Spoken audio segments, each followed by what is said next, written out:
మొహమ్మద్ సిరాజ్ 12 ఏళ్ల క్రిందట హైదరాబాద్ గల్లీలో సాధారణ ఆటగాడు.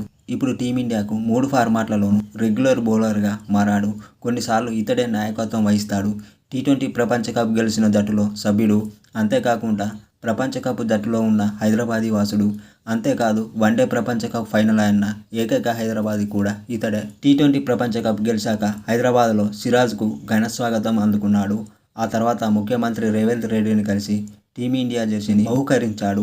సిరాజ్ టీ20 ప్రపంచ కప్ గెలిచిన జట్టు సభ్యుడిగా రికార్డు అందుకున్న క్రమంలో తెలంగాణ ప్రభుత్వం సిరాజ్ను ఘనంగా సన్మానించింది. సిరాజ్కు ఇంటి స్థలం కేటాయిస్తూ ఉత్తర్వులు జారీ చేసింది. అది కూడా అత్యంత ఖరీదైన జూబ్లీహిల్స్లో ఇవ్వనుంది.